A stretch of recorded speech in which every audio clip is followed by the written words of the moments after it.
So similar to what happened to the previous video, we are not going to take any elements for this, but we are going to treat the figures as sets as a whole.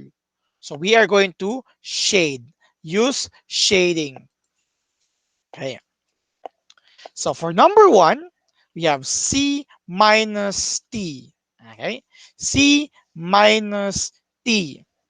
So we are going to shade what happens to C minus T. When you say C minus T, we are going to remove a part of C which is common to T. Going back to the set operations, okay, we have the elements for set X before as elements as one with elements 1, 2, 3, and 4. And we have elements for set Y 2, 4, 6, and 8. When you say x minus y, we have removed 2 and 4 from x, leaving 1 and 3 as your final answer. Why did we remove 2 and 4? Because 2 and 4 are parts of y. So we take them away. We remove, we erase, we delete. As for elements 6 and 8, yes, they are not deleted, but in the first place, they are not part of set X, and that is why they are not part of the final answer. So in this case, when you talk about C minus T, we are going to shade C. This is the whole set of C for number one. Okay? This is the whole set of C in number one, C minus T. Okay? But we are going to remove a part of C, which is part of T. This area here is, yes, part of C, but we are going to remove it because it's part of set T. So what happens now is you have that. It looks like Pac-Man. You remove the pizza slice. Okay, that is now the final answer. There are some misconceptions because some of you might answer this. Okay, sir, because we remove a part of C, di ba?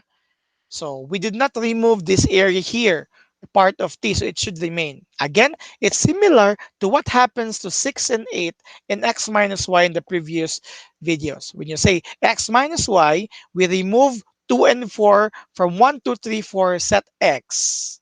Okay? Because it's common also to y with 2, 4, 6, 8. But 6 and 8 were not part of the final answer, only 1 and 3, because 6 and 8 is first and foremost not part of X. Okay, basta not apildaan. So this is not part of the answer because this is not supposedly part of original C. So it should be C minus T. Or imagine an apple. Okay, imagine an apple with a rotten area, but the other parts are still edible. So, or sa Bisaya, giulod. Okay. So we are going to just simply cut that part out, remove it, and still eat the healthy part of the apple. We just remove the rotten area. Okay? So T minus R for number two. Okay, we have T minus R for number two. So you have T here minus R. So first, again, shade all of T. Remember what happened to the set operations, di ba? When you say x minus y, we first list all elements of x para di kita mamblema. List all elements of x and then remove y. So similar to the Venn diagram, shade all parts of t first and then remove the part which is part of r. This is the answer for number two. And number three, you have C minus R. So again, shade all parts of C and then remove the parts of R. Take a note that R and C are disjoint sets. In short, they are not connected. They don't have common elements. They don't have common area. So when you remove R from C, right, nothing can be removed. So what is your answer? Is the C itself. Similar to my example before, 5 minus 0. Since nothing can be removed, the answer is not 0. 5 minus 0 is 5. Then the first number itself. Okay, or imagine a rotten an apple, and you're going to remove a rotten area, but in the first place, that apple that has no rotten area. Okay, so wala kay matangtang nga giulod yung part, so it's still the apple itself, just like number three. Number four talks about set complement. Okay, set complement. Okay. When we talk about set complement before in our set operations, we have the universal set. We have defined the universal set, and then we take away the part of the set. You say when you say x complement, we take away x from the universal set. What remains is your uh, what remains is your uh, final answer. Again, ito nangyari. The universal set before was complete. When you take about the answer, when you take x complement, you remove the x from that universal set. What remains is the x complement. So right, having it in the Venn diagram in number four, just like this, everything inside the rectangular shape, the bigger rectangular shape with u, okay, the bigger rectangular shape with u, everything here are part of the universal set. So to make it easier, okay, I will shade everything. Yeah, because that's the part of the universal set. For T complement, we are going to remove T. Erase the T. Okay? Kabaliktaran. Erase the T. Okay? Kabaliktaran po yan. So we're going to erase the T. How to erase it? Let me try if we could do it this one. Erase this one. This is still part of T. This is part of C, but also part of T. This is also part of C, but also part of T.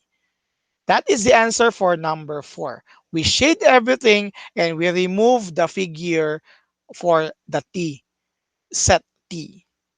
Okay. It looks like it's the other way around for shading T only, because that's the concept of complement. Eh. If you're going, let me use this number five. It's not yet number five. Yeah, it's not yet number five. Yeah, let's still is a four. If I'm going to combine this figure and this figure here, again, this is not number five. If I'm going to combine this figure and this figure here, it will return to the universal set wherein it shades all. This is the proof that this is correct. Okay, let us have number five. Number five talks about R complement. So, just like in writing sets, we list the universal set, we shade the universal set. And then to get R complement, we remove R. We remove R in this area here as well. And that is the answer for number five.